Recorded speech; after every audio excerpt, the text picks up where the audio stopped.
Ya, para pengusaha itu menciptakan lapangan kerja. Pengusaha itu adalah pelaku yang di depan.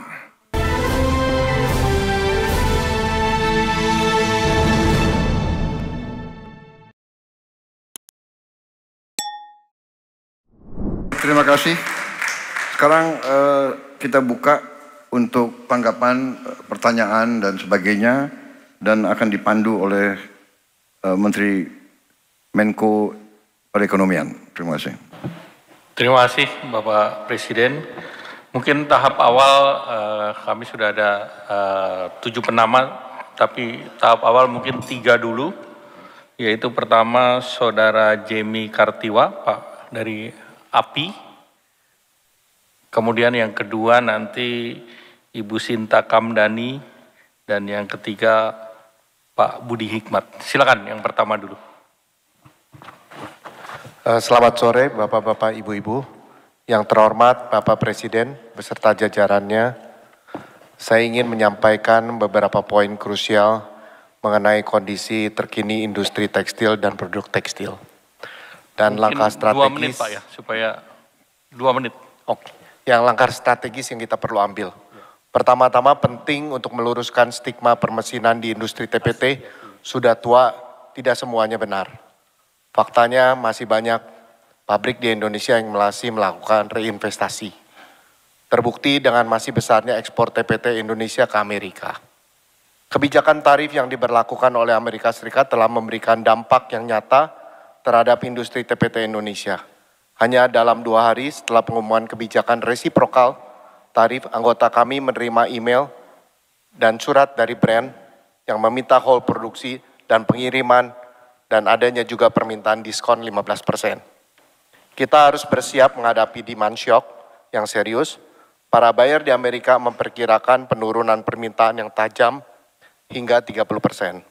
Dampak dari oversupply, produksi dan likuidasi barang-barang yang dibatalkan perlu segera dimitigasi agar tidak menimbulkan kerusakan yang lebih besar pada industri. Namun di tengah tantangan ini, terdapat potensi solusi yang dapat kita eksplorasi melalui mitigasi resiprokal tarif. Opsi yang menjanjikan adalah menawarkan peningkatan pembelian kapas dari Amerika Serikat, yang saat ini hanya 17% dari total pembelian kapas Indonesia, menjadi 50%. Kita berharap dapat memperoleh keringanan tarif ekspor pakaian jadi ke Amerika Serikat dengan persyaratan pakaian jadi yang diekspor ke Amerika minimum value 20%, sesuai dengan executive order Trump. Jika ini berhasil dinegosiasi, tarif yang diberlakukan sebesar 32% dapat diturunkan ke tingkat yang lebih manageable.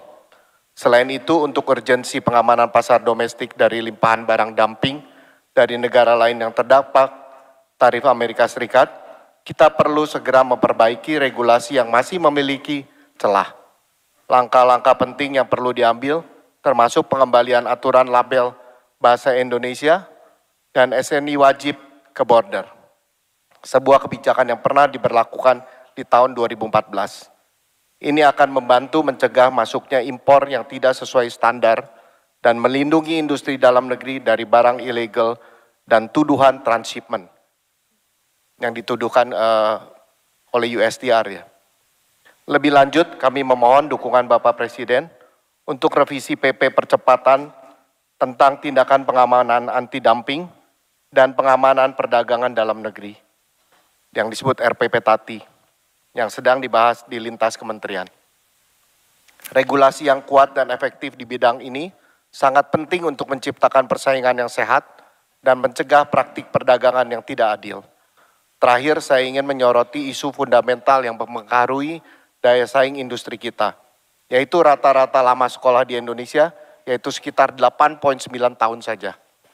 Struktur angkatan kerja kita didominasi oleh lulusan SD dan ke bawah 35%, lulusan SMP 18,5%, dan lulusan SMA SMK 35,9%.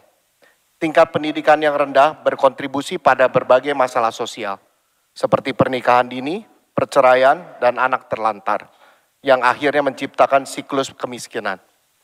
Industri TPT dengan karakteristiknya yang padat karya dapat memainkan peran penting dalam memutus siklus ini. Di banyak negara, industri TPT terbukti efektif dalam memberikan peluang bagi kerja lulusan SMA bahkan SMP. Oleh karena itu, kami mendorong pemerintah dan industri untuk bersama-sama menyusun roadmap yang jelas dan terukur untuk memanfaatkan potensi ini secara maksimal sehingga Indonesia dapat keluar dari middle trap income. Demikian yang dapat saya sampaikan. Terima kasih atas perhatiannya Bapak Presiden dan Bapak Ibu-Ibu sekalian. Terima kasih. Terima kasih Pak Jemi. Selanjutnya Ibu Sinta. Ya. 2 menit ya Bu ya. Terima kasih Pak Erlangga, terima kasih Bapak Presiden atas kesempatan yang diberikan. Saya speechless Pak. Tidak tahu mesti bicara apa, tapi pertama-tama saya apresiasi mungkin mesti sering-sering ketemu Bapak Pak. Karena jadi seperti disuntik vitamin C, langsung energinya bisa meluap-luap. Saya rasa pertama kami apresiasi memang Bapak selalu mengatakan Indonesia Incorporated. Berarti kami juga adalah pemilik saham negara ini, betul ya Pak ya? Betul. Oleh karenanya kami juga harus menyampaikan bahwa memang situasi pada saat ini yang tadi sudah disampaikan sangat baik sekali, namun juga banyak permasalahan dan tantangan yang dihadapi. Saya cuma dibagikan waktu 2 menit Pak, jadi nggak mungkin saya menyampaikan Bapak tantangan apa saja yang segala sektor hadapi pada saat ini. Tapi mungkin yang ingin saya pentingkan di sini adalah saya pikir strategi yang begitu baik Pak. Mengapa kadang-kadang di lapangan, karena kami ini memberikan masukan dari lapangan, itu tidak terasa di lapangan. Berarti ada masalah di gap implementasinya Pak. Dan ini yang mungkin perlu perhatian Bapak bagaimana mengawal implementasi ini. Karena banyak effort yang sudah baik, ini ternyata kenyataannya belum bisa dirasakan di bawah. Nah, saya memberikan contoh Pak, ini sangat spesifik karena tadi sudah disampaikan Pak Luhut mengenai deregulasi dan juga mengenai ekonomi biaya tinggi Pak. Ini kenyataan yang benar terjadi di lapangan. Masalah perizinan Bapak sudah tahu, begitu banyak permasalahan. Tapi yang sebenarnya solusinya kan Bapak sudah ada dan sudah disampaikan juga. Namun kenyataannya sudah bertahun-tahun ini banyak yang belum bisa diperbaiki. Jadi mungkin yang perlu kita sampaikan bersama adalah biarlah kami memberikan peran kami untuk memberikan masukan dari lapangan Pak. Apa yang sudah jalan, apa yang belum jalan. Sehingga secara berkala Bapak bisa tahu. Kalau tadi dikatakan banyak yang sudah baik, banyak juga yang masih belum baik. Dan memang kalau kita lihat di kondisi di lapangan pada saat ini, kami selalu datanya berdasarkan data dan fakta Pak. Kebetulan Apindo selalu memberikan roadmap perekonomian yang survei dunia usaha. Jadi dari data-data itu langsung Bapak bisa melihat apa saja yang belum bisa jalan. Ini saya pikir itu hal yang kedua, dan yang ketiga adalah mengenai action. Saya setuju banget Pak, apapun yang kita lakukan kita perlu action.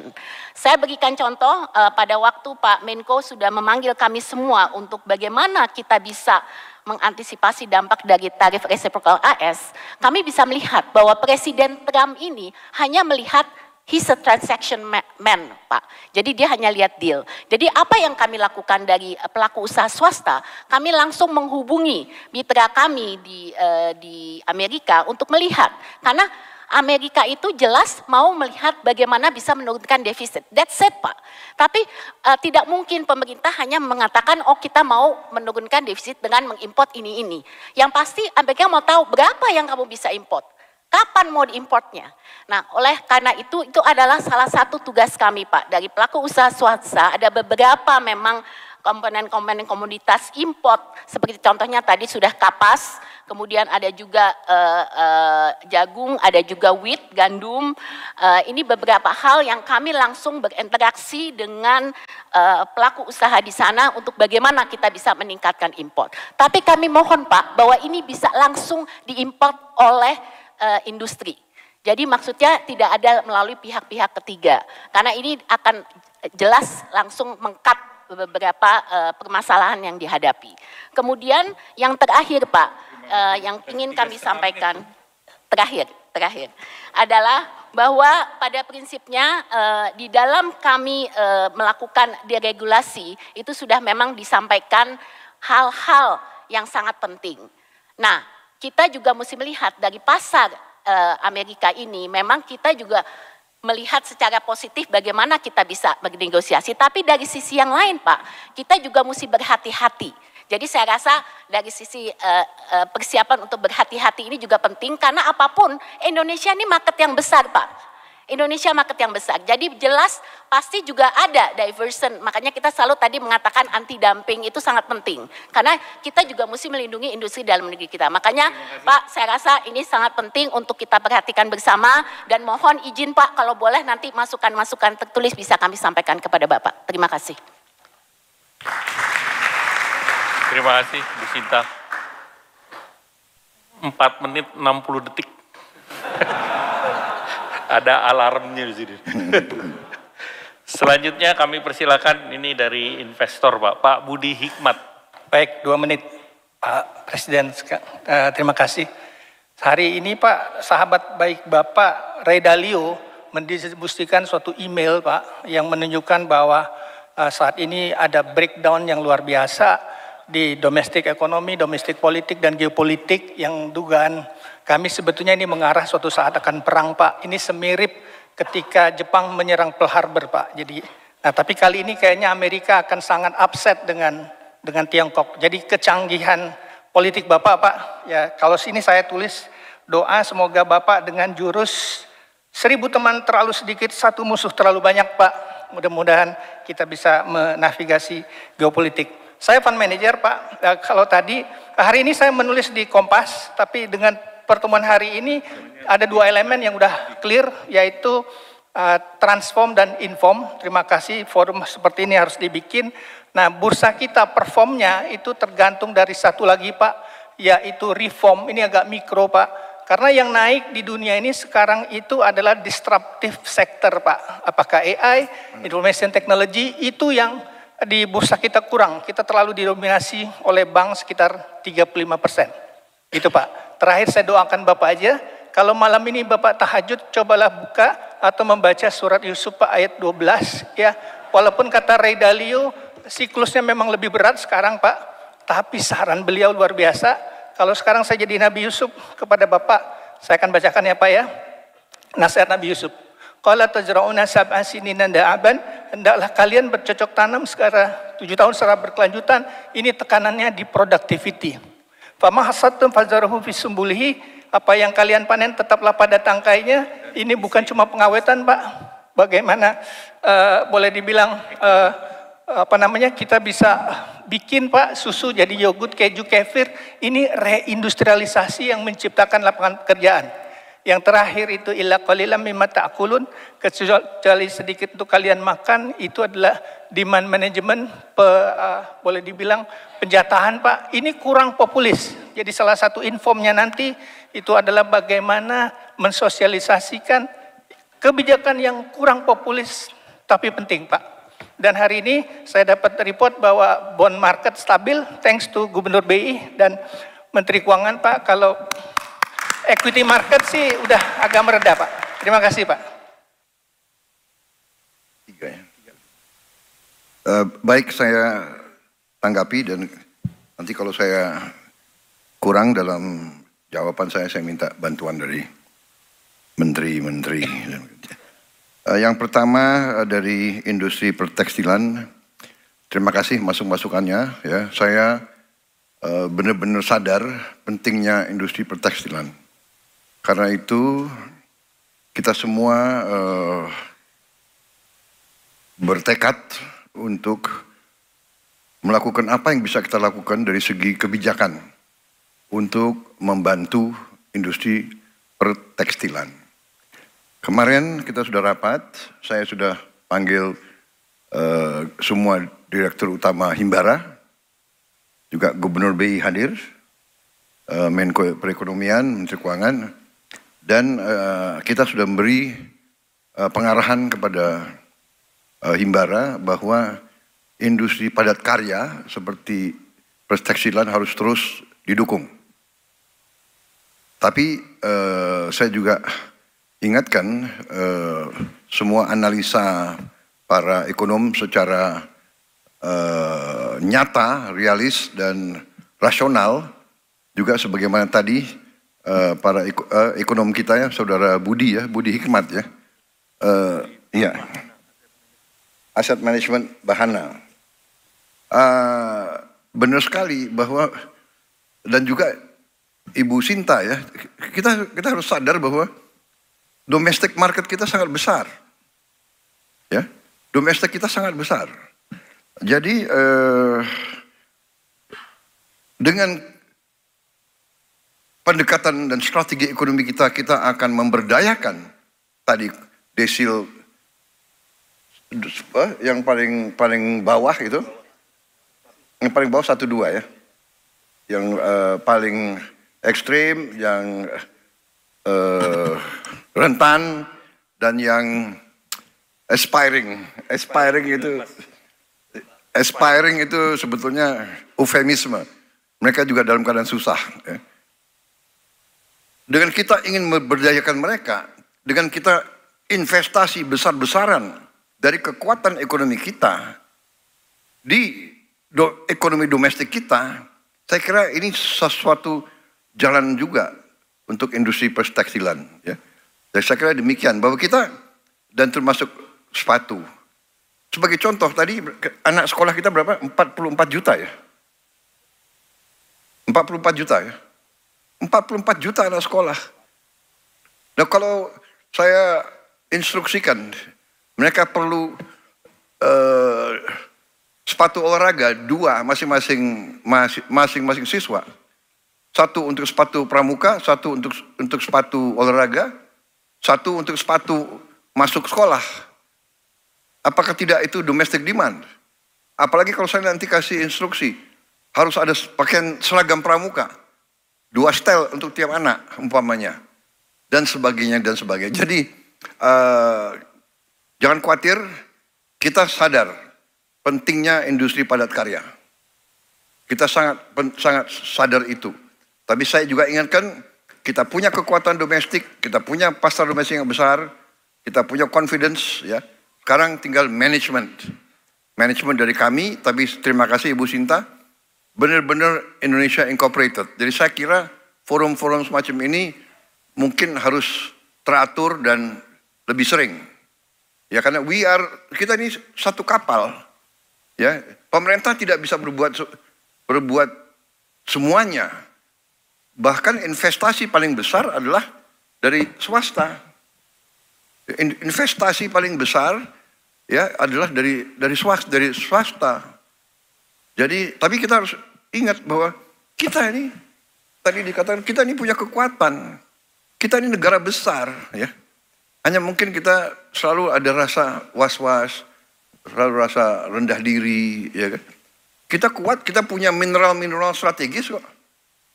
Kita ada daya saing, benar nggak? Jadi saudara-saudara, dalam kita negosiasi, kita juga bukan tidak punya kiat-kiat yang cukup meyakinkan, ya. Sebagai contoh, defisit kita 17 miliar dolar. Surplus kita 17 miliar dolar sama Amerika. Benar? Itu yang jadi masalah bagi mereka kan? Saya sangat confident. Saya sudah menugaskan Menko Perekonomian, negosiasi. Kita sudah sampaikan, Pak Luhut juga. Kita bikin Pak Po. Pak Po ada istilah bisnis bisa ya? Boleh, Presiden ngomong Pak Po boleh ya? Boleh ya?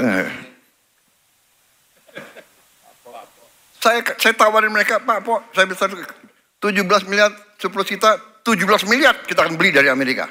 Kita bukan negara miskin, kita bisa beli 17 miliar dari Amerika. Ya? Apa yang kita butuh dari Amerika? Kita butuh LPG. LPG 8 miliar dolar kita butuh, 9 miliar. Ya. Kita butuh minyak, BBM, kita bisa impor lagi. 9 miliar lagi. Ya, kita butuh alat-alat teknologi, rig drilling dari mereka. Kita akan membuka 10.000 sumur lama dengan teknologi baru. Jadi mungkin 3-4 item Pak Po, ya, Pak Po, ya, ke delay. Saya kadang-kadang terlalu cepat bicara, keluarnya keledai, enggak, ke delay. Kita butuh dari mereka, ya, gandum, apalagi kapas, pesawat terbang, ya kan? Tapi sekarang pesawat terbang dari Tiongkok murah-murah loh. Ya. Jadi saudara-saudara, ya we have, yang penting kita nih confident. Saya terima kasih Indonesia Incorporated. Ya kita, jadi kalau saya panggil saudara-saudara, ya sering-sering saudara jangan kapok-kapok, ya. Karena kita harus begini. Dan saya terima kasih. Ya tanggapan kepada industri pertekstilan. Kemudian tanggapan kepada saudara Budi Hikmat. Ya. Sekarang kepada Ibu Sinta. Saya terima kasih. Jadi seperti ini, tolong kasih tahu kita. Mana yang pelaksananya tidak bagus. Kita segera akan bertindak. Ya. Sekarang saya beri garis kepada kabinet semua. Pertama, efisien. Kerjanya harus efisien. Kedua, buang semua regulasi yang tidak masuk akal. Ya, permudah semua proses untuk pengusaha.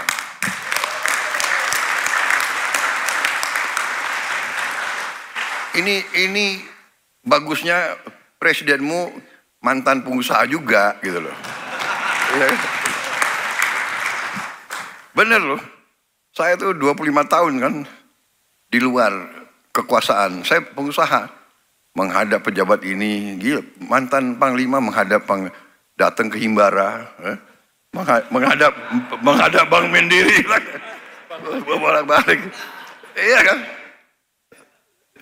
Jadi benar, kita bersaing sama Vietnam, kita bersaing sama Bangladesh, kita bersaing sama Thailand, kita bersaing sama Malaysia. Kita nggak usah terlalu pinter. Kalau mereka lakukan sesuatu, kalau perlu nyontek. Nggak boleh nyontek di sekolah. Kalau dalam kehidupan nyontek itu boleh. Iya kan? Apa itu kemarin ada satu Taipan ngomong ke saya. Dia punya ilmu. Dia bilang copy with pride. Nggak apa-apa. Kalau Vietnam berani apa? Pasang tarif 0%. Kita kenapa? Harus berani juga dong. Ya. Jadi perizinan saya minta ya menteri-menteri ya, jangan ragu-ragu. Saya minta demi rakyat. Kadang-kadang ya ini birokrat ini saya kasih peringatan ya. Ada aja ya, sudah dikeluarkan keputusan presiden, dia bikin lagi apa namanya peraturan teknis. Pertek apa itu pertek ya kadang-kadang perteknya tuh lebih galak daripada keputusan presiden. Nggak ada lagi pertek pokoknya pertek keluarkan oleh kementerian harus seizin Presiden Republik Indonesia ya. Mudahkan ini saya sebetulnya dalam hati ya benar tadi siapa yang sampaikan sebetulnya Pak Purbaya ya. Ini sebetulnya Pak Presiden Trump mungkin membantu kita ini sebenarnya. Dia maksa kita supaya kita ramping, supaya kita efisien, supaya kita tidak manja, ya kan? Jadi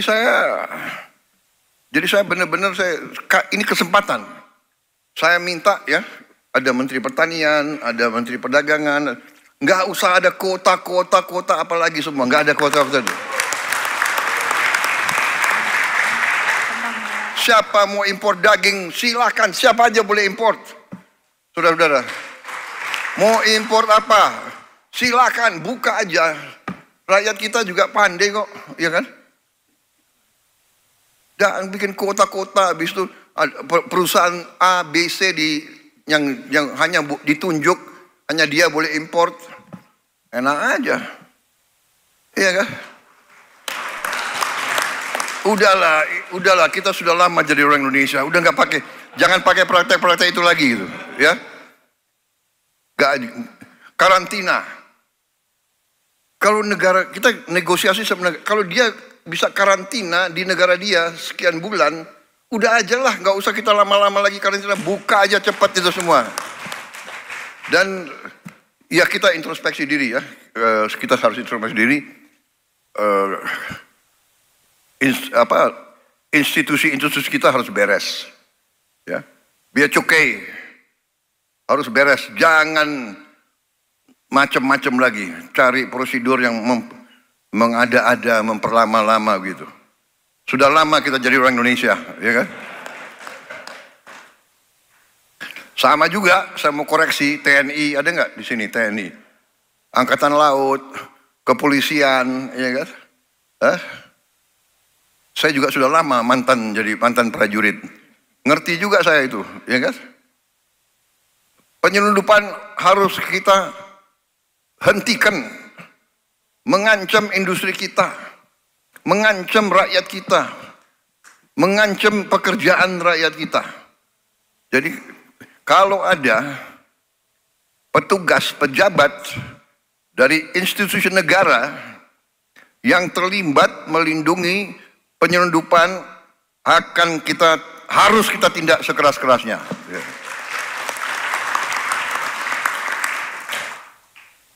Ini saya minta bertanggung jawab. Saya sudah berkali-kali bicara sama semua pejabat-pejabat itu.